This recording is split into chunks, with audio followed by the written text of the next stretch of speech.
Greetings and salutations. This is Volts for April 25th, 2025. Me on the Climate Pop-Up Podcast. I'm your host, David Roberts. Have you ever listened to Volts and thought, but Dave, what about you?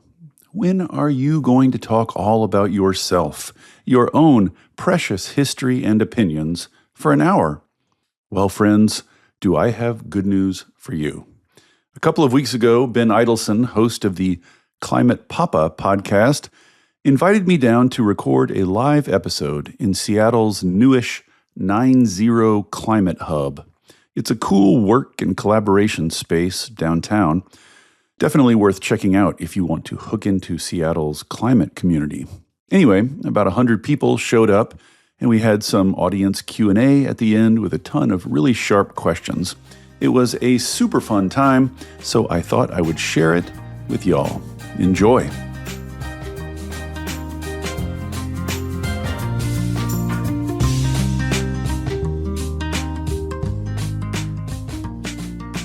Welcome to Climate Papa and Volts. Climate Papa is a show where I talk to folks like David about the intersection of climate change, technology, and parenthood. I'm Ben Eidelson. I'll be hosting the conversation this afternoon with David Roberts of Volts. When I'm not making fun podcasts like this, I invest in early-stage software-based climate startups with a fund called Step Change. And along with David, I'm based in Seattle. I live in Madison Valley with my wife, who's back there, and our 3 kiddos, our 7-year-old daughter, 4-year-old son, and a 10-month-old. The 7-year-old and 4-year-old are not here, but the 10-month-old is back there. I'm also a member here at this lovely 90 Climate Hub. David, it's an honor and privilege to have you here for the conversation. Before we dive into your career in climate and all of the things that you've done over the last 20 years professionally and on the internet, I would like to hear a little bit about the human behind the keyboard. Could you tell us a little bit about your life outside of Volts, your family, your kids, and maybe even more about your dogs? Sure. Volts is definitely the most interesting part of me. My life outside of Volts is very boring. Your dogs might listen to this, so. Well, my dogs are exciting. I guess the short story is, went to college, didn't want to leave college, so then I went to grad school, didn't want to leave grad school, so I started on a PhD in philosophy in 1998. This was in Edmonton. Then I tried to transfer to a better school. I didn't get in. I didn't want to stay in Edmonton, which at the time was extremely bleak and awful. And so I dropped out. Moved to Seattle with no job skills or job experience or anything to recommend me at all, really. And started working low-level tech jobs. I worked customer service for Amazon for a while. Worked for IMDb back when they first started putting ads on their site. If you remember the old adless IMDb, I was a key figure in ruining that and putting ads all over it. Worked for Microsoft for a while.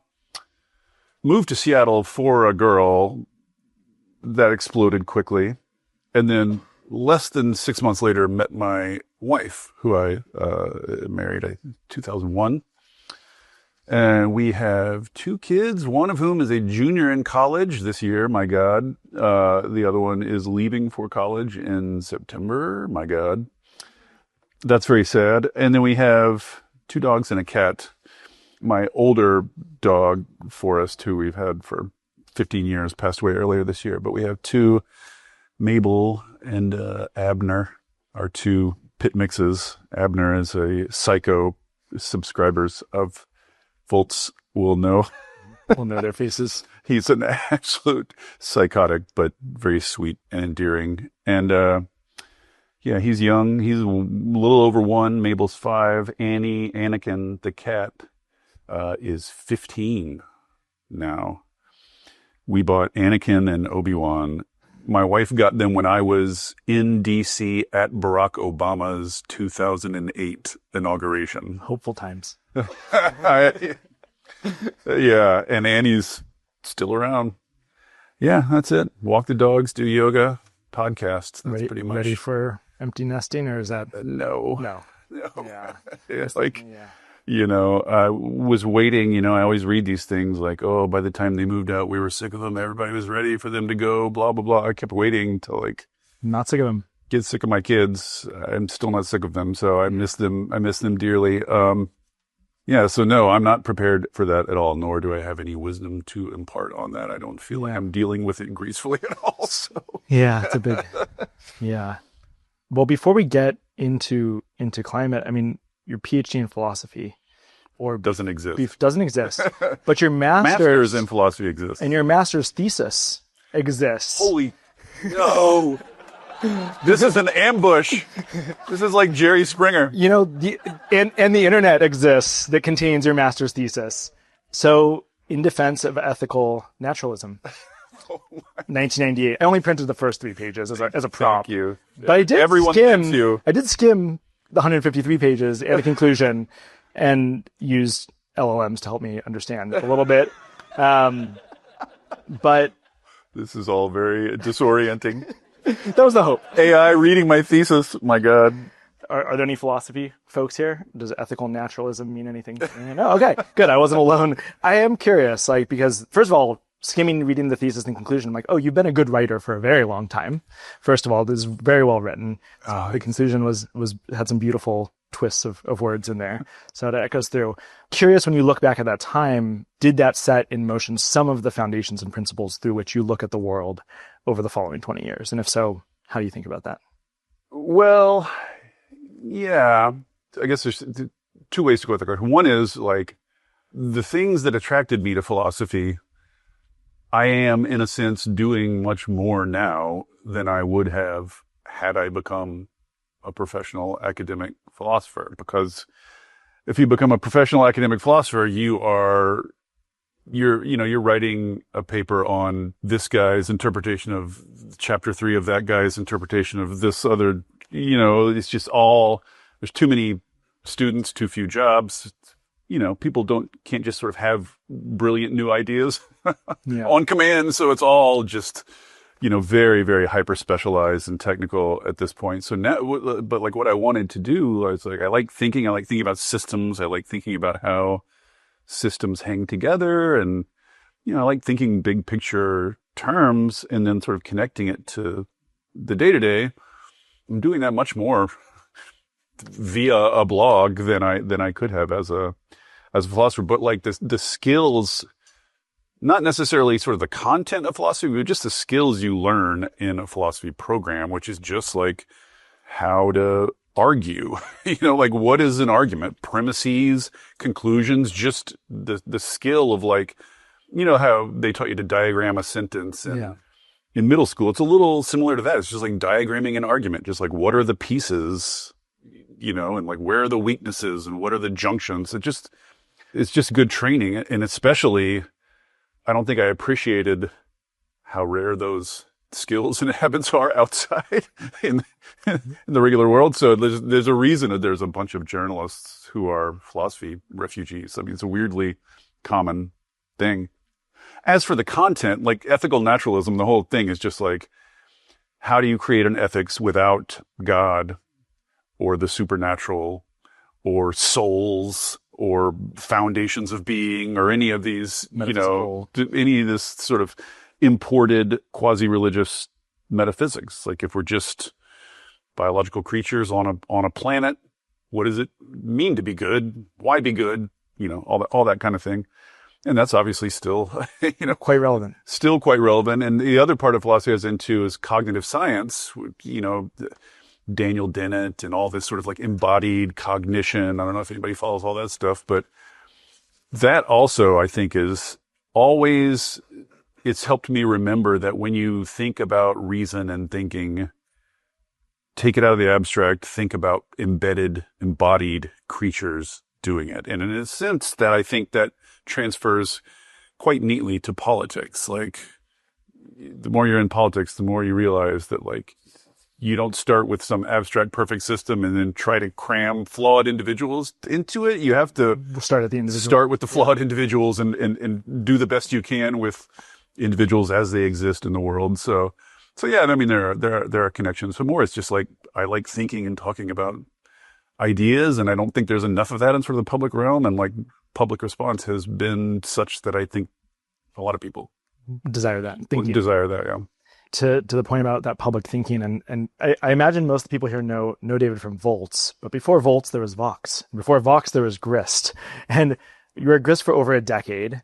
I went to the website. This is all last night. I just went down my rabbit holes. Still going. So crazily, like one of the oldest. It's amazing. It was born in like 1999, and like what other media independent media operation is still going? It's bizarre that thing's longevity. It's amazing.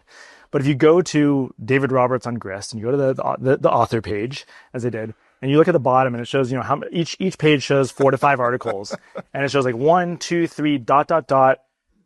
1,601 pages of articles, meaning you published, I think, around 7,200 articles there. Yeah, a lot of these were blog posts. I started, our blog, Gristmill, back when blogs were the sexy new thing, yeah. Then you went on to Vox. Looks like those are slightly longer form, over 650 articles. And then you've been at Volts, I think, since late 2020, and have done a number of pieces and over 300 episodes of the podcast. So it's a lot. How did you go from this 150-page beautiful thesis on ethical naturalism to prolific blog? And I didn't go into your Twitter account in Blue Sky and add that up. That's a whole. That's why as many talk words. About the number of tweets. That's where it gets depressing. I had what is, in retrospect, incredibly fortunate and increasingly rare experience in journalism, which is like everybody who's in or around journalism knows all the lamentations. All the daily newspapers are vanishing. It's just all the jobs are vanishing. Like there used to be kind of a ladder. You sort of like learn the ropes, cover your city council meetings, like work your way up before you become prominent. But now there are so few rungs on that ladder that like, you get these like 22-year-old college grads who are immediately on BuzzFeed. And like, what does a 22-year-old college grad have to write about but what it's like to be me? Yeah. My personal experience, just like whatever, like live a little, But like people don't have a chance to work their way up. So I was lucky in that I sort of snuck into Grist. I think I was like the 4th, 5th employees, something like that. I'll never forget when I was first hired, we had a woman named Sherry who one of her jobs was every morning she would come in at like 7 and take the static HTML homepage down, and upload a new static HTML homepage.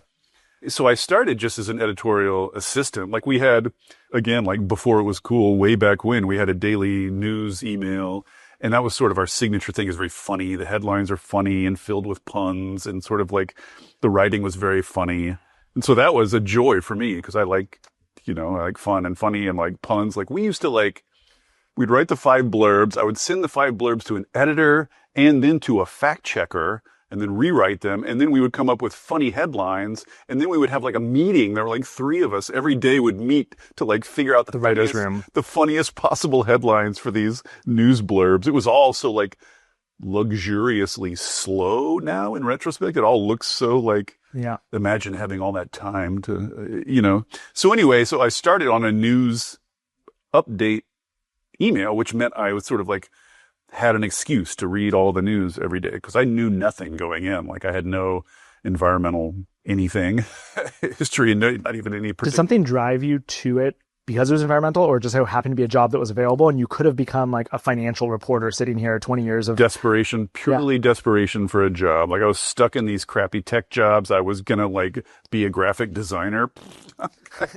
It was such a joke in retrospect. So I saw this, like it was literally the first time I ever went to Craigslist. First time I ever found out about Craigslist. Literally the first time I went to that site. It was just an ad and it just said editorial assistant at a publication, a journalistic publication. I was like, I'll do whatever. I wrote this long overwrought 2-page cover letter to Lisa, who was working there, who hired me, who worked with me there for 10 years and now works for Canary and still edits me to this day. Bless her. She read my cover letter and she's like, oh, there's no grammatical errors in the cover letter, which turns out to be incredibly rare, even for journalism applications. I can attest, having seen a bunch of them now. So I knew nothing. So I got to read the news. I got to just write blurbs.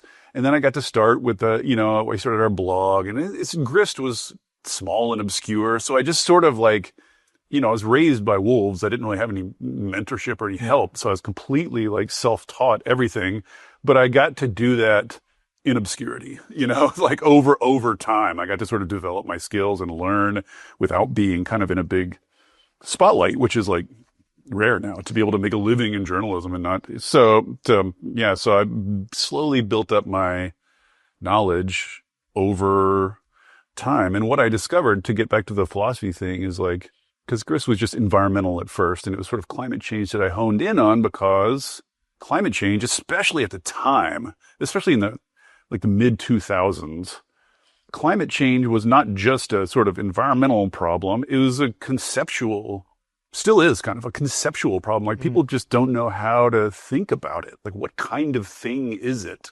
You know what I mean? Like, what kind of problem is it? Like, it's what they call a parallel. It's what they call a hyper object. You know what I mean? It's like so big that it's literally, you don't know how to squeeze it in your brain. So like, there was a role for someone just doing sort of like conceptual, intellectual spade work, just sort of like talking through, how do we think about this thing? How do these pieces fit together? What kind of thing is it? So like, philosophy actually ended up being incredibly helpful, and there weren't a lot of people sort of approaching it.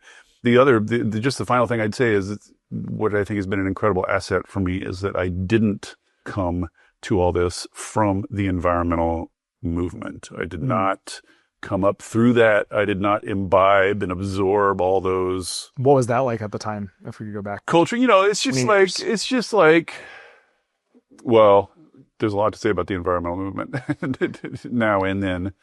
But I didn't come in through like love of nature or anything like that. And I didn't come in through this long history with sort of like point source pollution problems as kind of like the model in my head for what I'm doing. Like, I was able to kind of approach it very much from the outside with no baggage, which I think was relatively rare at the time, because there were like climate obsessives who talked to one another. And then at the time, like mainstream media, like the rest of the world, didn't pay any attention at all. So always one of my goals in my career has been to build a bridge from these people, to explain to the larger world why this is not some unique environmental thing. It is economic. It's national security. Like, it implicates your concerns. Like, you don't have to put on Birkenstocks to care about this. Like, it already affects. They are very comfortable though, but it already affects the things you care about, and trying to convince the people in the climate bubble, look outside your bubble. Like, learn how politics works. Like, learn what else other people care about. Like, learn where climate, you know what I mean? Like, expand.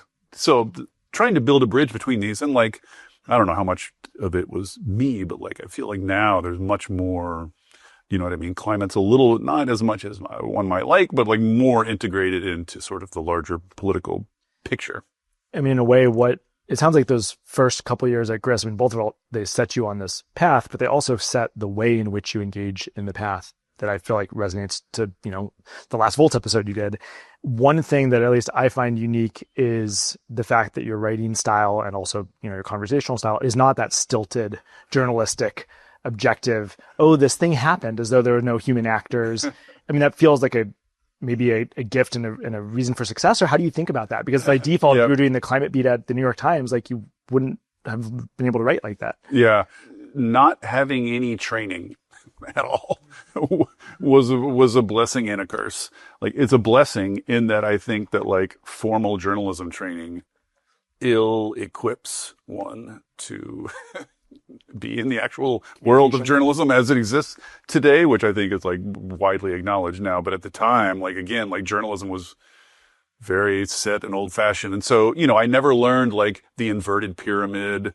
I never learned this sort of voice of God, third party. I never learned this sort of like strained affectation of judge, like lack of judgment. You know what I mean? Like, lack of who am I to say whether things are good or bad? Like, it's like a pile of poop with broken glass in it.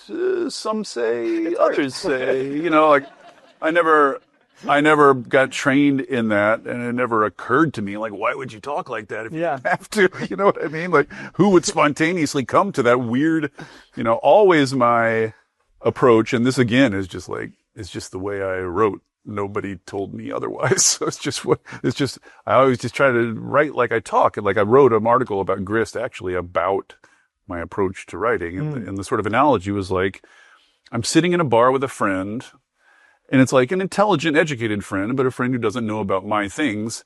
And I'm telling my friend about my things. Yeah. And like, if you're telling your friend about your things in a bar, the number one guiding rule is don't be boring, right? Because your friend doesn't have to listen to you, right? There's no obligation for them to learn about your thing. There's no reason, you know what I mean? So immediately, like, vary your rhythm, throw some jokes in, whatever, just like throw a picture of a cute animal in. like it's just whatever to like break up the monotony of that sort of journalistic, like fact thing, So like if you're talking to a friend, be entertaining, make jokes, be a human being, like show that you care and why you care and what parts you care about and why you care about them. Like, don't pretend like you're some robot. Like, what draws people to a subject is not the sort of objective subject itself. It's like, is the person telling me about this engaged? Like, do they care? Are they fired up by it? And if you are fired up by it, you can talk about it in a way that's engaging, even if it's very technical, very wonky stuff, like every editor I've ever had tried to rein it in, like make it shorter, less wonky. But every bit of feedback I've ever gotten from the audience is thank you for like doing it fully. Thank you for laying it all out. Like my goal is always like, if I'm going to cover X, like I want you to be able to read my article and feel like you got it. I get it. Like I get X, where it fits in, how it works. Like I'm not an expert, but like I get it. And so many news articles still today are just like, there's nothing false in them. Like that's sort of like how you make a good news story. Like you don't say anything false, but it's just like factoid. Like how do these things relate to one another? Like, what the middle? What's the connection to one another? How do they connect to the audio? It's just like, they're not telling you a narrative to situate all the facts, because that feels, I guess, to journalists like editorializing or whatever, but like people need narratives to make any sense of facts. So I just like wrote how felt instinctive, and nobody ever stopped me. People seem to like it. People seem to like it. Like, especially at the time, like climate journalism's gotten a lot better and a lot more fulsome. There's a lot more of it, a lot more people doing a lot of different things. But at the time, like, it was science journalists writing science pieces in science journalism tone, which like always bored the pants off me. Like I never like cared about, not really a science guy, still to this day, don't care that much about the science of climate change. I don't write that much about climate change itself. Just like, it's getting hotter, fossil fuels are doing it. I know what I need to know. Let's get on with it. Like, let's do this. You know what I mean? So like, if you're interested in science, sure, go dig in all you want. But what's relevant for public policy and for being an engaged human is just like, it's getting hotter. We know why. We got to switch that stuff up. What drives you to kind of consistently stay on it? Because a lot of people might be like, okay, I did my 10 years of the problem and like, now I'm tired. I'm ready to move on. Like, what keeps you going intellectually looking at this? Yeah, it's funny. If you'd asked me in 2005, would you like to still be writing about climate change 20 years later? Yeah. I would have said, no, I'll go insane. But like, it has evolved. The nature of the problem, nature of what's going on, lots has evolved and changed. So like, I've told this story a bunch of times, but like, I feel like for the first, call it 10 years, I was covering climate, 2005 to 15, something like that. Solutions were just theoretical, mostly. Like there weren't solutions, like solar and wind were wildly expensive. And you couldn't turn off the coal plant. Far out. You couldn't turn off the coal plant. So just like, biofuels, people kept going on and on about biofuels, but they never were amounting to anything. So really like, it was like, you scream about the danger of climate change. And if you want to do something about it, you pick up a placard and march, right? Like you're at activists, but like, and that was pretty much it. And that's like a boring dynamic. Like, God bless the people who pick up Packards in March, but like, they're not that interesting to me. Like that side of things is not that interesting to me intellectually. And like, yes, the problem's bad. We get it. We've said it, say it again. Like, it's the thing about climate change. If you're just going to write about climate change itself, like, you write about it. You're like, it's bad. Things are getting hotter. It's going to cause a bunch of ill effects. And then like the next day, you're like, it's worse. Still bad. Still going to cause a lot of, it's like 0.001 degrees hotter today. Same basic situation as yesterday, and like again, like quickly you get sick of that and want to move on. But what's happened is like starting with sort of like Obama's aura, and then really ramping up, like 2015, and then especially like around 2020. And now we're fully in the S curve, but now it's like solutions are within reach. They're tangible. They're economic. People are doing it. And so now my topic is no longer climate change. My topic is, here's a big, wealthy, developed, complicated economy. Every bit of that economy runs on fossil fuels. So it's a big puzzle. How do you take all those fossil fuels out and achieve all those services without fossil fuels? And so it's a big puzzle, and you squint at it, any little bit of it, and it's a little puzzle, and you squint further at it, and there's a bunch of little puzzles in that puzzle. It's like nested fractal puzzles to solve. So like intellectually is like bottomless. There's no end to the complexity and the extent of what it's going to take to find every bit of fossil fuels and do it without fossil fuels. Like there's just no end to the technical challenges, scientific challenges, political challenges, economic challenges, financing challenges, business models, like just name it. Like it encompasses every area of human activity. How could you ever get bored of that? Get sick of it. Yeah. Like there's no end to it. You know what I mean? So like every day now is like every little bit that solar power gets cheaper opens up a new area of things that you can do with cheap electricity. Like the cheaper it gets, the more things you can do with it. And so literally it's getting cheaper like day to day. And so every day there's new things you can do with clean electricity that you couldn't do before. And so it's been so fun. Like, like 5 years ago, I was like, electrify everything. And I was like, actually not everything. When, airplanes, industrial. And I've just, since then, 5 years go by and I'm like, it just did that you said it couldn't do. It just did that you said it couldn't do. Like the bowling pins are falling and it's like, what a fun thing to that point. How do you choose what piece of the puzzle to at least spend some time on in a given week or twice in the week as your recent rates have been busy? Some of it is just like personal preference, stuff I'm personally interested in. And then I have my thoughts about which direction broadly we're going to go. And so, like I would say broadly in the war of electrons versus molecules, I think electrons are going to mostly win. So anybody who's figuring out new things to do with electrons, you're excited. I'm interested. Like tell me. And if somebody's like, I've figured out yet another Baroque way to dig something up and turn it into sustainable aviation fuel, I'm like, feels like it's going to, feels like that's going to die in a few years. I'm not going to get too into it. So, I might be wrong about those things, but basically I'm like, what is the broad theme is sort of electrification, right? And that like encompasses a bunch of different things, but like that's sort of what I'm interested in on the one hand. And then, that's the sort of technical side. And then there's the political side, like what to cover politically, which is, changed vertiginously several times throughout my career. But like the reason, if you heard my sort of mailbag on this, but like these days with the federal government off the board, basically, except as a malign force of destruction, like I don't want to become a chronicler of degradation and destruction. There's plenty of other people out there who can do that on a day-to-day basis. I have my sanity to worry about. So my two big things right now are these I think are both the two most substantively important things in climate, and helpfully two things where most of the action is not on the federal level. Most of the action is at the state and local level. One of that is the grid.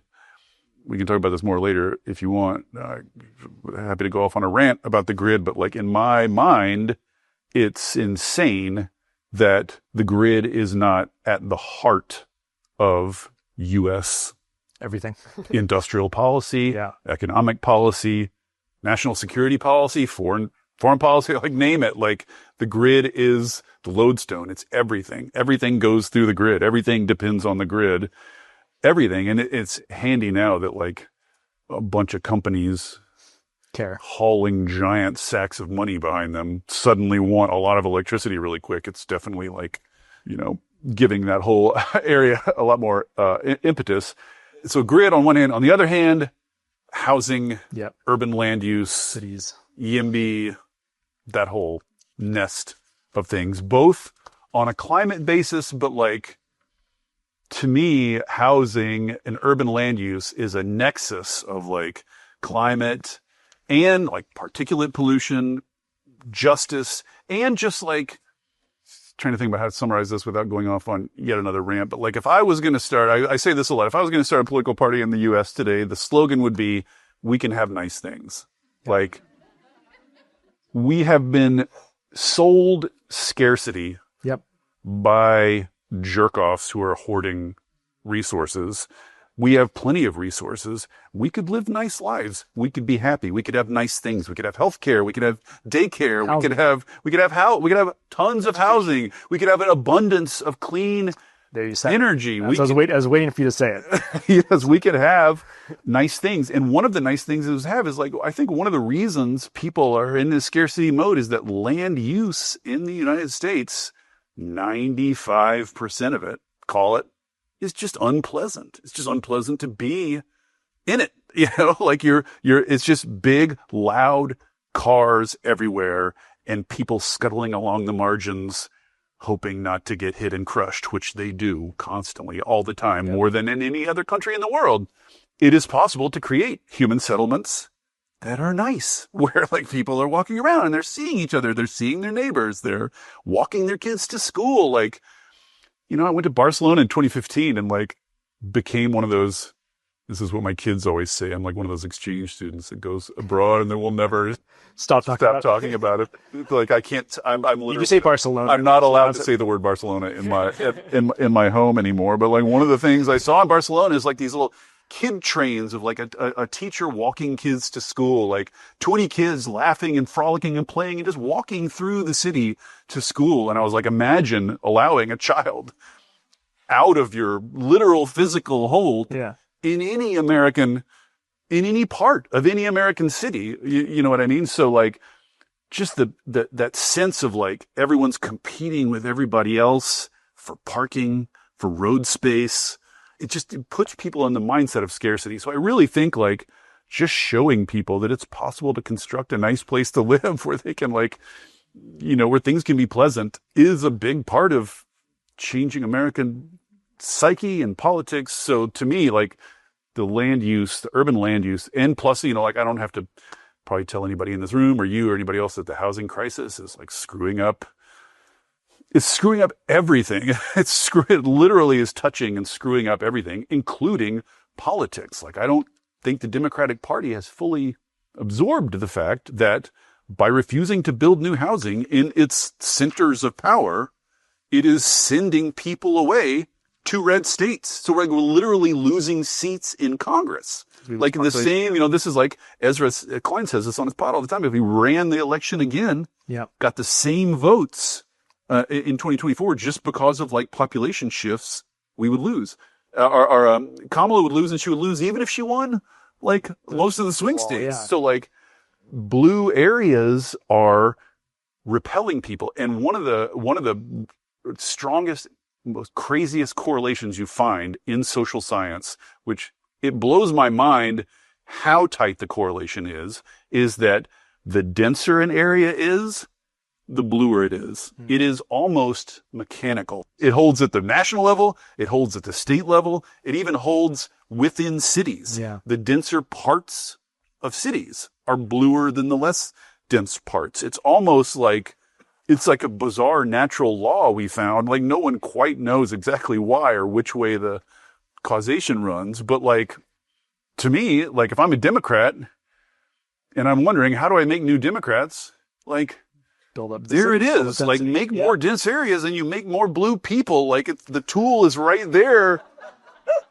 Use it. You're doing the opposite. Blue Democrats are doing the opposite of that. They are uncreating Democrats.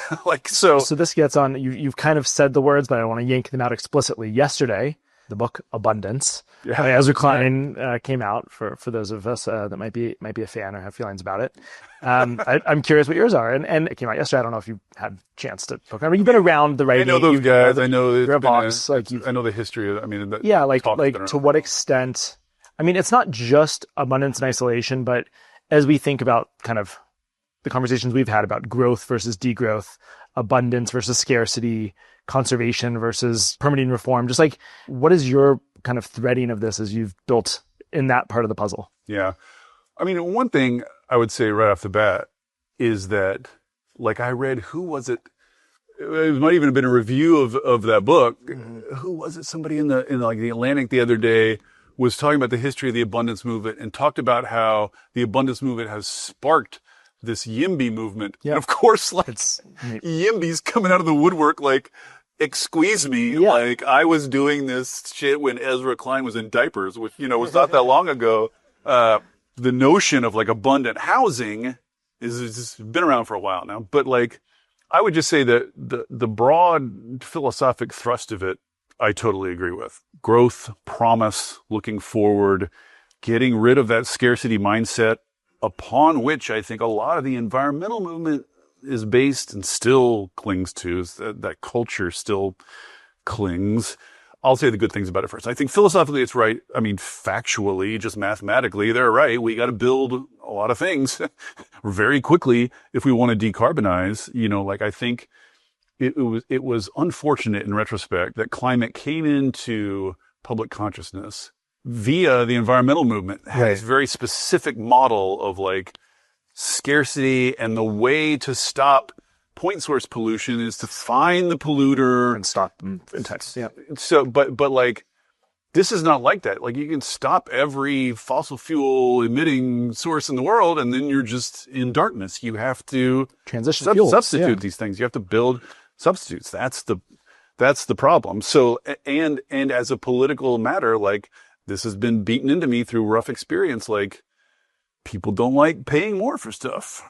In fact, they hate it. And they like paying less for stuff. So in retrospect, like you're an average citizen, you know nothing about climate. The environmental movement shows up at your door and says, hey, we've got a brand new problem. And the cure is to make everything you do and buy more expensive. Let's do this. Hop on board, grab a placard, So that's disastrous. Like, just as in a perfect world, obviously a balance of carrots and sticks are the ideal sort of mix of policy, right? Like, it would be great to have some kind of carbon tax somewhere in the system, but just as a political economy matter, it's just true that, like, if you want to build support and momentum and a broad coalition, you need forward-looking optimism, promise of wealth and growth and, something to reach for. So I think it's on the right track. I have worries about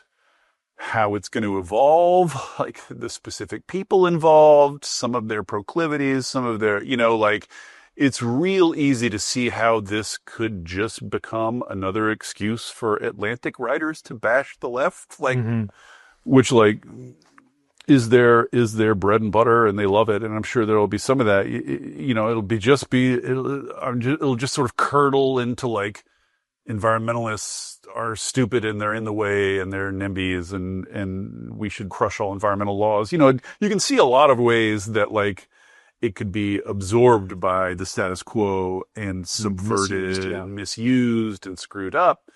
But politically, as a way of waving the flag of sustainability and decarbonization, I think it is necessary and in some ways obvious and in some ways would have been nice to come sooner. But as I said, this is one of the things that has been enabled by renewable energy getting cheaper. Right. Like it enables new politics too. I mean, it's interesting. We saw this with, I've gone off a little bit with you on the history of coal, and like what we saw from going from wood to coal, it was purely economics driven or scarcity driven of wood as a fuel source. And then seeing, while Trump in every term says we're going to bring back coal, more coal power plants closed in Trump's first administration than Obama's second, because the economics of coal versus at that time primarily methane gas. The same thing's going to happen here with solar. Now, carrots and sticks can nudge things faster, make things harder, but at the end of the day, I think it's like I'm heartened by where we are with solar and batteries and these technologies to say, hey, like you can try and hold back the physics for a few years with some policy, but you can't hold it back indefinitely because it's going to burst through, whether it's not in the US, maybe it'll happen in, around the world, or it is, right? Pakistan's whole story of grid defection and just putting solar on your house and just going, right? It feels good to be on the right side of history. It's nice, and history's moving our direction, and like there's an inevitability to it, and we're futzing around with the speed and the equity of it, right? Are the dials we have our hands on, but like it is happening regardless. And as you say, like in the way I try to describe it in general terms, I've found this helps people, I think, who don't follow this area sort of cognize why this is happening. So I'll give you the short version, my version of the short version. So for fossil fuels, there are sort of two broad forces that determine the price of fossil fuels. On the one hand, you dig the easy stuff, and then the next bit gets harder, and the next bit gets harder. Like intrinsically, the more you pursue fossil fuels, the more challenging it becomes to reach them, and all things being equal, the price rises. Then you have this other force, technological change and development, which is pushing the price down, as technology always does. So these two contrasting forces mean that fossil fuels cost on an inflation-adjusted basis roughly today what they cost 100 years ago, 200 years ago. It's weird. Like these two forces basically balance out. And like if you remember peak oil and all that stuff about running out of fossil fuels, it was always people sort of over-indexing on this first force and under-indexing on this second force. Like the technological innovation always is miraculous. Like we're really good at it, and it always goes faster than people think. It achieves miracles people think they can't. So blah blah blah. So then you turn your gaze to wind and solar. This first force does not exist. They never get any more difficult to find. They are abundant and effectively endless, and will be as long as we're on the planet. So there's no natural force pushing their price higher and higher. There's just this force. There's just technology, which is why they only go lower. They only go lower and lower and lower. That's all they've done since they were invented. Lower and lower and lower. That's all they're ever going to do is go lower. I mean, with fluctuations, with, we can talk about land use. We can talk about all this. I mean, there are, right. This is an approximation, but like roughly we're just going to get better and better and better at harvesting them, which means they're just going to get cheaper and cheaper, which means over time they're going to win. Like it's just built in to the process that they're going to win and get cheaper and cheaper. And already we're seeing it. Like already solar is cheaper than anybody thought. And if you just this is another thing that I wish I could convey to the general public. Like, solar's on this learning curve. But he's listened to my pods on learning curves. We know that learning curves for a given technology are weirdly steady. So for a doubling of solar deployment, you get a very reliable X% drop in cost, right? And that's true every time it doubles. And it has been true since the 70s. So you get this line of cost going like this. And everybody, I'm sure everybody's seen the famous graph where coming off that line of costs are predictions about future costs from EIA, IEA. Yeah. They're all it's going to level out. It's going to level out. It's going to level out. So on and on and on, over decades, which has led many people to say, modelers, stop, fool me 12 times. But if you just drop this obsession with the idea that they're going to level out and just follow the line on its current trajectory and project 10 years forward from today. Yeah. You are in a world of energy abundance. You are in a world of like trivially cheap, endlessly available energy, which is a fundamentally new state for our species to be in, like a fundamentally new state for any species to ever be a new state for life itself to be in. Like it's a big deal. To that point, I think was it 2013 or 2011 you wrote, or is humanity smarter than a protozoa? And I think 2013. Yes, So yes. I think about that all the time. Which it gets this kind of growth, degrowth. Are we coming up against our, our petri dish of the planet? Yeah. Or not? How do you think about that now? I mean, when you wrote that piece, we were not so clearly at this point in solution. Right. Well, just to frame it, this was based off an essay by Charles Mann, the great science writer Charles Mann. And his point was, as far as we know, any biological species, if you remove their competitors, follow a very predictable arc. They grow and grow on an exponential curve, hit some sort of limit, and then fall apart. Whether it's lions or protozoa, you know what I mean? So his point was, this seems like what we're going to do. A characteristic of life, right? A characteristic of what it is to be living. And so here we are, human beings have removed all our competitors and are growing exponentially. So if we are like all other life, there's a crash and a collapse coming. So the whole premise of the article is, are we smarter than a protozoa? Can we self-consciously know that that's coming and act collectively with foresight to avert it? Right. That is the question of our life. That's the question of our species. And so, like once solar panels, like we're still digging up the materials, but like once solar panel recycling gets really, really good, which is it's happening fast enough, you can envision a closed loop. And then you're somewhere close to energy that is almost impactless. Right. Do you know what I mean? Which then feeds into water that's impactless. Very close to genuinely sustainable energy, which opens up not just like desalination, it opens up a greening steel and industry, but it opens up like geoengineering. It opens up like developing or bringing back species or bringing back biomes that we've lost. Like once you have effectively endless energy, all kinds of doors open to you and to the species. So it's sort of like, if any species is going to be smarter than a protozoa, like we've got all the tools, like we've got what we need. It's interesting that his piece and yours, I think, framed it around, do we kind of notice that we're 80% full? I forget the Japanese term for it, right? And kind of like self-regulate. But actually what you're getting at is, I think, the way that history has tended to solve this kind of population cliff problem, which is, do we actually kind of innovate and invent our way out of that cliff, right? And that seems to be actually the story. Like Elon Musk's whole thing is, Earth imposes a certain scarcity, which gives you that S curve. But if you just go to other planets, you just like lift you lift the ceiling, and theoretically, through cheaper and cheaper, more abundant energy, more abundant land, more abundant planets, like you can just raise the ceiling forever and never hit it. I think that's sort of like The Economist, right? Like you're just dematerializing, you're breaking the connection between growth and prosperity and human well-being and material throughput. If you can just break that, there's more petri dishes to hop over to. Yeah, break that almost completely. Right. Then, in theory, you could have infinite growth. But like, you can think of a lot of ways that could go wrong. Let's just let's just say. If we zoom back and kind of the cycles that you've seen in climate tech and climate reporting, and you're here in this space in Seattle where we're trying to do climate innovation, we have a room full of people trying to work in the space. Some of them, myself included, have kind of come in over the last couple of years.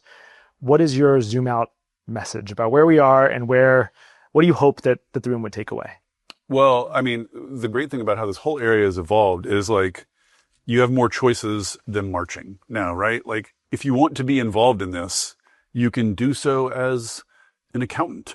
You could do so as like an engineer or an inventor, as business models. Like there's so much business model innovation needed. And I think what I've seen is like, this is just like humanity, like the older people who first got a hold of this are in a lot of senses trapped intellectually by the status quo. Mm-hmm. They're thinking, how do we take this existing system and tweak it to make it cleaner? I mean, of course, like the young people coming in are like, who told us we had to have that system? Like, why don't we just make a new one? Yeah. So there's lots of like the curve of the ingenuity and brain power and creativity and public spirit that's being applied to this problem is also hitting that S curve. Like the cavalry is arriving at long last, and we're headed up that curve.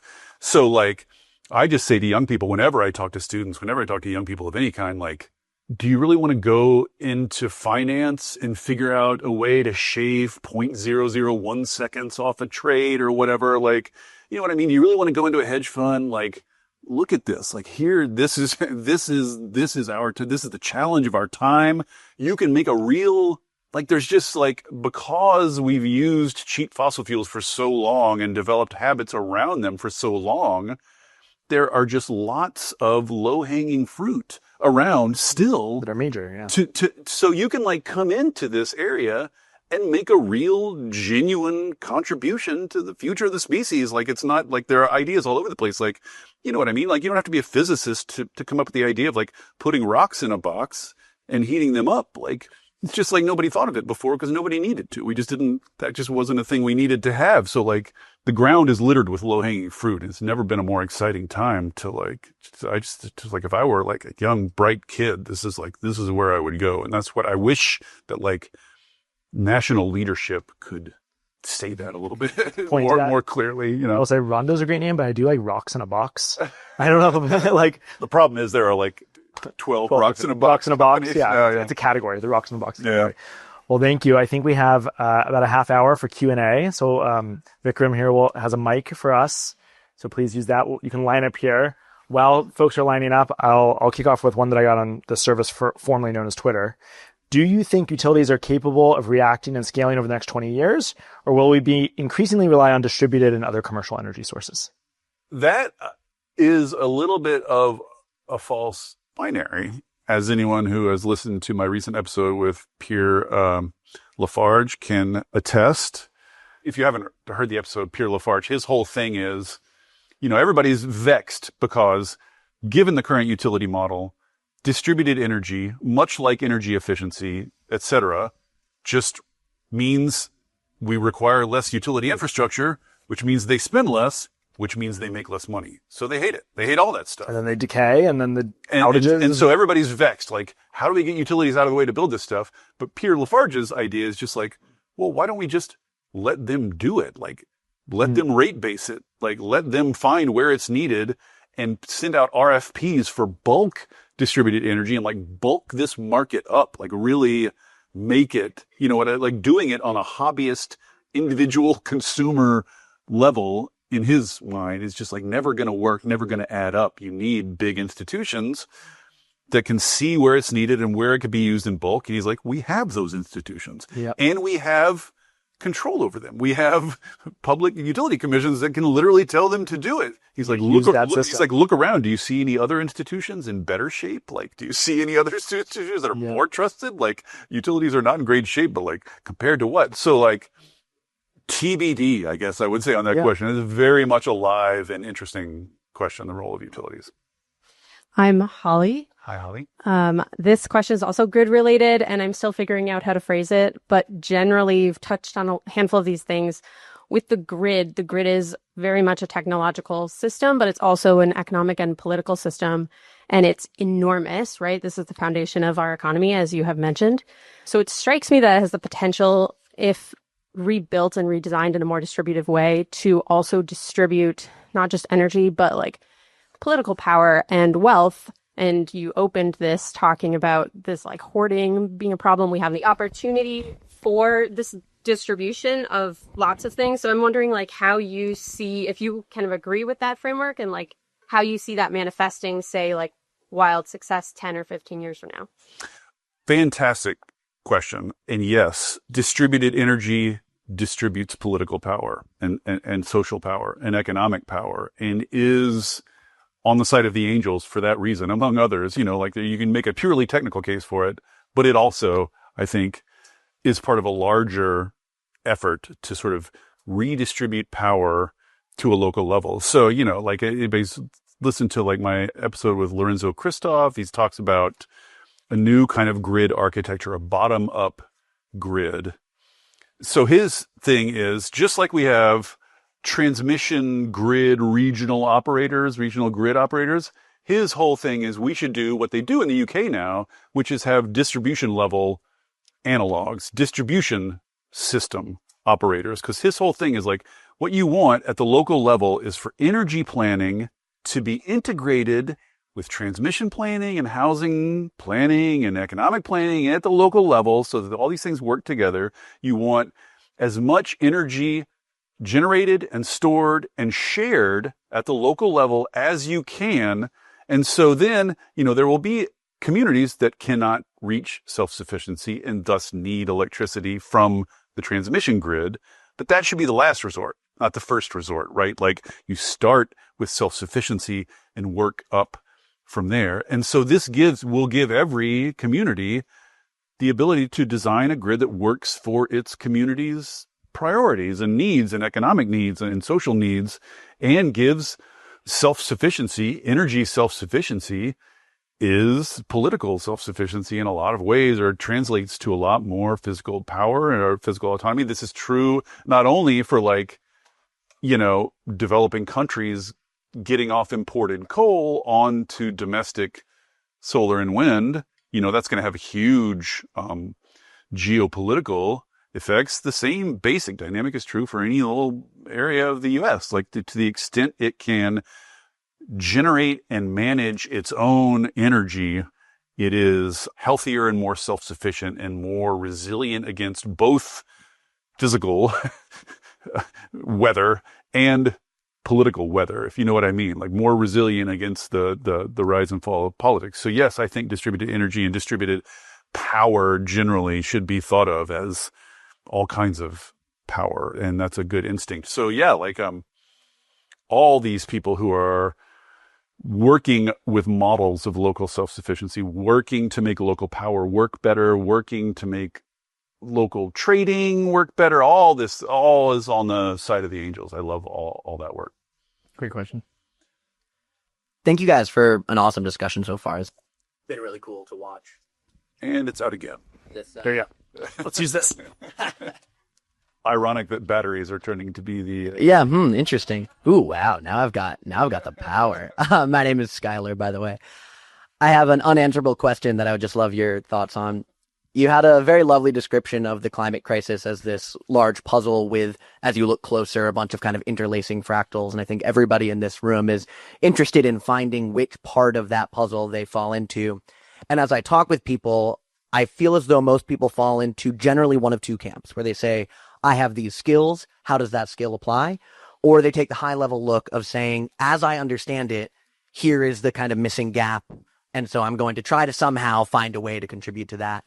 And I'm wondering your thoughts on either how you personally, and you talked about this through your story, have thought about your own contributions to climate, but selfishly, and maybe also selfishly for other people in the room, how would you kind of advise someone else to think about navigating what could be an overwhelming or exciting or both collection of puzzles? Yeah, that is unanswerable. I mean, like every individual has to make their own judgments. I imagine for any given individual, it'd be a balance of those. Like it depends on how devoted they are to their training in their career to date, like how early they are in their career, all this kind of thing.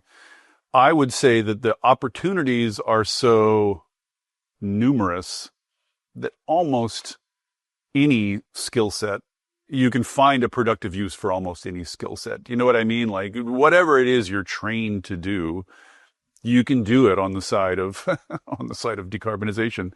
You know what I mean? So I'm not sure that it's that stark of a choice in a lot of ways, but if I were like in school or early, I would be thinking like, where's the puck going, in the old Gretzky quote, like where are things going? And as I said, like, I think they're going in the direction of electricity, software, the intelligent management of electricity at the local level, and the integration of local electricity management with local land use, et cetera. Like, those are my passions. Those are, I think, the big growth areas. But like, that's a huge landscape. Like, that's an enormous landscape. You know what I mean? Like, we need lots of planners. We need lots of software people. We need people to keep the trains running on time. Like this really undervalued skill. Like, I interview lots of companies, and it's like the line between the ones that live and the ones that die are not the sort of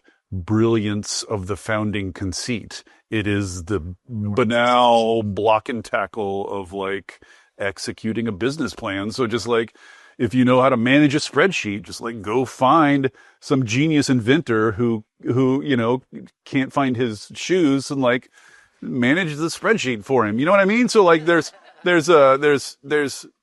endless ways to get involved, I would say, no matter your skill set. Like, find. I also just want to add, there's this motion, I think, I'm only 2.5 years into this after 20 plus years into this, but I think there's a motion of like what I call studying the globe or the almanac or the map. And then there's difference between that and like traveling to go see cities. And so there's a bunch of great books, Speed and Scale and Gates's book and others, and that give you, a view of the whole puzzle at some altitude. And that's like, it can be an interesting way to study what's going on over there in France and in Paris. And okay, but like, if you want to know what it's like to live there, you got to go stay in an Airbnb and walk the neighborhood. And I think there's value, especially early on, to kind of do this broad depth search thing to pop back up as you're kind of discovering what that is. And sometimes that leads to a scenario where you land in a position where you're always doing that, right? Like, I think that's kind of what this is like a version of every twice a week, you get to go deep on something and pop back up. Yeah. It's very fun. I don't get stuck in any of them. You know what I mean? It's like, I can learn and move on. It feels luxurious. But then sometimes you get down there and you could have gotten, or one could go then and get stuck in a great place for them. And so I think letting yourself, giving time, especially in those first couple of years, to be exploratory. I would add one other high level thing, which may or may not be particularly useful, but it's just been on my mind. So like, one thing I've noticed is that lots of people have good ideas. Lots of people have grand theories. Lots of people have, their article on the grand plan that could decarbonize everything in 10 years, et cetera. What the world lacks is people who can make things happen. And like, the longer I've been involved in politics, the less I value the cleverest boy in the room and his clever new plan. And the more I value the person who can just like get some people together in a room and make anything happen. Anything, like making anything happen is like, those people are rare. The doers and organizers and actors, rather than the thinkers, are rare and prized to me. Like, that's what we need more of, is like just organizers. It's like, if you can make one actual thing happen, that is more valuable to me than any number of tomes of genius, political science or whatever. Just like, whatever it is, even if you are daunted by the big picture, just like find a little thing and make it happen. You're a friggin' superstar.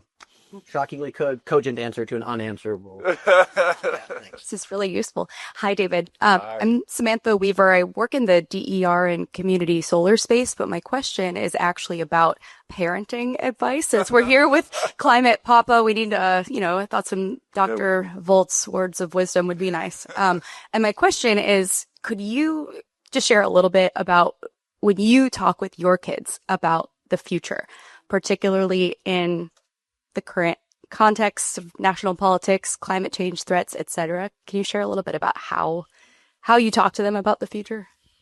Yeah, I guess I could.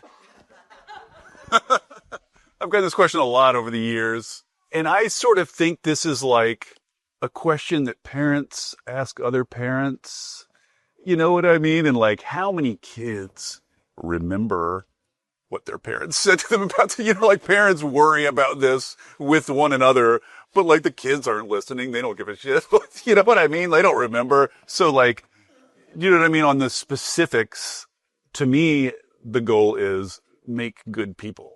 That's what the world needs, good people. So like make good people who are like kind and generous and have some, are loved and secure enough to feel safe and content within themselves and don't feel this need to go out and fuck up life for everybody else out of some sense of incompleteness, which we see all around us. Like, to me, the problems of masculinity and maleness, etc., are all around us right now. And the world desperately needs good men, kind men who care about others and who don't view washing the dishes as some sort of like tyranny from the gatekeepers trying to suppress the founders. Who The wokeness. Like, mom, like that's what I hear when I hear tech founders is just like, mom. So I just like, if you create good, create, what am I talking about? Like hope for the best, but like do what you can to make open-minded, curious, kind people. They'll absorb the world around them and they'll find good ways to engage with it. You know what I mean? Like, I'm not going to be able to direct that process. I'm not going to be able to tell them, like, if I start talking about climate change to them, that's just going to, like, you know what I mean? It's going to end up in Barcelona. It's going to end up in the Barcelona box. Did you have blah, blah, blah on your wall for a period? Yes. If anybody's seen my Zoom background, there's a big poster that says blah, blah, blah, which was my kid's present to me on Christmas a few years ago. Yeah. My 7-year-old asked me, so what is working on climate change? You just talk to people? Yes. Someone asked my younger son what I did for a living, and he's like, batteries, blah, blah, blah. So that, and I would just add on here because there's a little thing I wanted to say and I have not had an opportunity to say yet. And this seems like a good opportunity, which is one of my big worries right now is climate world is moving into tech and software in a big way for all the reasons that we all understand. And like, I look at the software world, I look at the tech world in the US and just like, I don't want that in my, you know what I mean? Like, there are lots of dysfunctions in that world that I would really, really, really prefer clean energy people avoid. And they are dysfunctions that I associate with like adolescent masculinity, basically, with like poorly developed men, I did this pod on enshittification and all this kind of stuff, like capturing people on platforms and extracting value from them the way tech did. And just like this sort of like dick swinging Mark Zuckerberg, like, break things, whatever, like, shut up, just like I want people to be good and responsible. And so this gets back to a previous question too. Like, if you go into software and tech in clean energy world, please try to make it a healthier, more productive, more pro-social environment than the larger tech world it comes from. That's part of what I try to do with my boys. You can't ever lecture them. It's all bank shots. What I mean? But I try to like talk to them about like, this man in the news clearly has a gaping void inside him that he can't fill. It clearly was not loved enough and now is out trying to make you miserable because he's not happy. Like, don't be like that. What a pathetic, weak man. Like, be happy. Strength is like being confident enough in yourself that you can be generous, that you can be outward oriented, that you can listen and care about other people. That's what requires strength and courage. This sort of like tantrum on the floor, I want all my toys and none of the responsibility. That's not manhood. That's not being a man. That's just being a fucking baby. So this is all far afield, but just like, boy, the world needs better men. I want to add, not in defense of the software industry, but I think a layer of nuance because I've been a sweeping generalization, or two. I see it as like incentives drive people do, and business models are the incentives around products. And so I think for people building businesses and business models and then products within those business models, thinking through what incentive alignment that ultimately creates. There's a big difference between a company that builds software to help people be more productive and they're writing and building a nice Microsoft Word writing tool versus a company that says, hey, I need your time and engagement and attention. That is going to lead to different product decisions to optimize, the outcome of the company.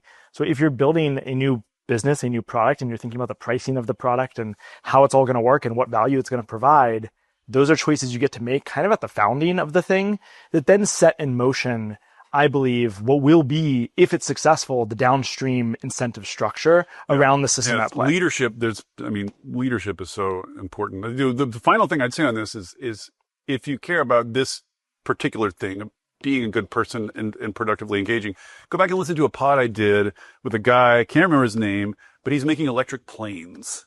I think his first name is Kyle. I don't remember his name, but all I remember is that he is deliberately not building his business in California or in Silicon Valley. I think he's up in like Maine or Vermont or somewhere. He's built this sort of complex. He's hired a diverse group of people. He has free daycare on site.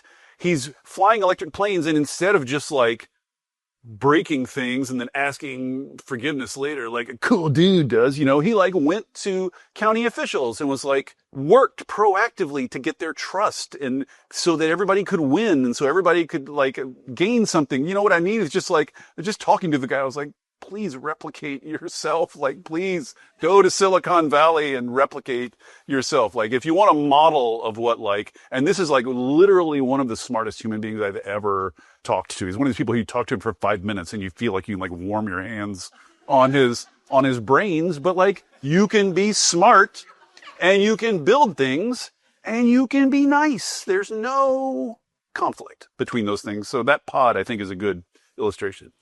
Hi, I'm Steve. Thanks so much in general for your work on like making complicated stuff interesting and meaningful and bringing some hope. Like we could not do stupid stuff. We could do smart stuff and be better off. That's a good story. I've been working more than 25 years connecting smart growth and climate change. We did this book, Growing Cooler, almost 20 years ago. And your recent podcast, appreciate you sort of just talking about how urban form is so critical for building energy use, for transportation, for embodied carbon. And you talk about how your kids talk about your work. My son is like, oh, dad, he does gentrification. Oh, thanks. But your point, a little bit, but your point about, all right, if we don't bring the equity side, the sort of social equity side, we're in trouble. We know we need the financial capital, but we need the social capital to connect with stuff that people care about. So one thing I want to throw out there, I know the statistics for Ontario. I don't know it for Washington. There's like 4 million empty bedrooms in Ontario where I run a foundation right now. Like if we could fill some of those with people, like home share to help grandma reach the high shelf, put an ADU in the basement, add something on the property. And we need sort of capacity to help folks sort of do that, plan it, construct it, finance it, manage it, because there's all this underutilized property. We don't have to change how urban form works. Worst case, we're giving homeowners some more income. Hopefully that extra income is helping to a deeper retrofit. And maybe it's contributing to sort of solving housing, but this multi-solving is complicated. But if we don't, we kind of know what's going to happen. Yeah, I mean, this is complicated to answer how to solve the housing crisis. But I mean, I think step one is the things you want, stop making them illegal. So like, man, there you go. Like legalize the things you want. Seems easy enough, like as a first step, but like, that sort of online meme of like, this sort of dense urbanism is illegal in most parts of America. It's like, that's true. Like almost everything you want to happen is basically illegal almost everywhere. So like, let's not outthink ourselves. Let's just start by legalizing what we want to happen. And then, see how much it happens. And then we can like accelerate it. But like, just begin with. But I feel like we need, I think scarcity of housing is the problem, bigger in scale than any other problem in housing. So I just think that like, there's nothing to be lost by just beating that drum over and over again. Like solve a lot of problems just by building more. Like look at, there's like point to Austin, like they just built more. And so all prices along the entire income scale of housing all come down when you build more. Like it's supply and demand exists. You know what I mean? So that's not a brilliant answer to your question, but like every locality, municipality should begin just by looking at its bylaws and looking at its standards and looking at its building standards and its road standards. It's just like, let's stop mandating crappy stuff. Like, step one. Hi, I'm Tyler. Big fan of the podcast, David. Thank you. Long time, first time, as they say. Volts does a lot of good connecting people and ideas in the climate space. At least for me personally, that's how it's worked. I'm curious if you have any plans for growth and further impact as your subscriber base grows. Should you be leading group trips to Barcelona? Once my deep-pocketed patron shows up, got all kinds of ideas about taking people to Barcelona.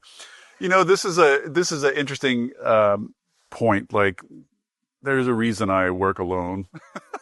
I'll just say, you know, like every place I've ever worked, I've gotten the same performance review at the end of the year. Like at Grist, it became a running joke because it's the same thing every year. Like, the work's great. If you could just like not be such a dick, you know, like, so I don't know what reason of childhood trauma or whatever made me the way I am, but I'm just not a good employee. And I'm not a good employer, and I'm not a good colleague. So that just, you subtract all those and you end up with where I am, which is just me. Like, nobody has to be annoyed about my annoying habits but me. You know what I mean? Like, I don't have to apologize for my procrastination or the sort of irrational, weird way I do things. I don't have to explain it to anybody. I don't have to work with anybody else. You know what I mean? So, like, to me, that's just like Valhalla. Like, you know, people complain about working at home or working alone or working for themselves or whatever. And it's like, I love it every day. Like, I've never had a second's hesitation. So this is the thing. Like, growth is one of these assumptions that, like, in the business world is like, I'll just say this, like, if I could lock in the number of paid subscribers that I have today and trust that would be steady going forward, I'm fine where I am. I don't feel any need to grow. I don't have any grand growth plans. I don't want to build anything or hire anybody or do any more work. You know, like, I don't even like working. Like, I just like to me, the stuff I do, the whole point of launching Volts is like, what if I could just do the stuff I like and just not do the stuff I don't like? Like, let's run a test. Like, how long can I get away with just not doing any of the stuff I don't like? And it turns out, like, you can get away with not doing any of the stuff you don't like. So, like, I've created a work situation for myself where 95% of my work is the work I like doing. And so any bringing in of partners or funders or advertisers or patrons or colleagues or employees, any of that just like increases the proportion of stuff I don't like thinking about or doing. So I'm just going to see if I can make this work. You know, have an employee though, right? I got a guy who works for me 10 hours a week, mainly to handle customer service complaints, which is one of those things I don't like doing. Okay, well, James Gordy, Bayou Energy. Hi, Ben. Hi, Dave. To ask it quickly, great that energy markets are pretty local, but also you've talked a lot about public utility commissions and the misaligned incentives of folks like utilities, right? Elephant in the room. You've talked to so many people. What's your like short list of things you think we can do to like accelerate the inevitability of techno-economics of clean energy and solar winning today? The best thing we can do in the U.S. is just align utility incentives in the right direction. So two big things I would propose for utilities, and this is not a complete answer, and each of these requires a lot more explanation. But one is rates of return, right? The whole premise of the investor-owned utility is invest your money, you get a guaranteed rate of return. That makes it safe, that attracts capital, right? The regulatory compact is you're supposed to get the minimum rate of return necessary to attract the capital, right? Only and no more. And like rates of return in the utility sector have been bloating and bloating and bloating for 30 some years now. And there's just lots of like money being siphoned out of the system into shareholder pockets unnecessarily that could, if you cut that incentive, and that gives utilities incentive, even more incentive to spend to get money back. So cut rates of return substantially, number one, and allow utilities to build distributed energy, to determine where it's needed, to put out an RFP for what kind they want. People can still bring their own if they want. They can still buy their own if they want. And there's still going to be a market for it. There's going to be private developers that build it, but let the utility put its knowledge and perspective to use rather than fighting it, building it. And I think those two things alone would put the thrusters on. Aditya, and I work for VPP. I was curious along the lines of what James asked. I was curious, to what extent does the deployment of clean energy rely on global trade, global resourcing, and then also, as someone who works in demand response, I don't get to work with EVs or solar, but I'm wondering what makes you very confident that we will sort of see that surplus of energy in the future, because that's ideally what I want. There's a couple of questions there. One of the things I'd say, one of the most interesting things, literally tomorrow morning, I'm talking with a guy about global trade, about the relationship of global trade to clean energy, what this drive for reshoring means, which flows are going where, what effects tariffs are going to have on all that, because sort of the impetus, the fad now, the thing, the sort of weird bipartisan push is for onshoring things with the notion that other people dominating your supply chains is a national security threat. And I find when people describe what the threat is, there's a lot of jazz hands, and I just trying to squint through, but particularly if you're my top customer, I need you as much as you need me. You know what I mean? If I cut you off from my product, I'm just shooting myself in the foot. China could cut off our graphite. Yes, but would they? When? Why? That would hurt them badly to do that. So maybe in a situation of literal war or on the verge of war, but just I want more about that than China. You know what I mean? With that seems to be what's driving half of domestic policy these days is China. Okay, I'll do whatever you're asking. You know what I mean? And in some, I hate to be cynical, in some senses that's helped. That's probably what got IRA. It's probably what got IRA over the line. It wasn't that people got religion about climate. You know what I mean? It's being scared of China.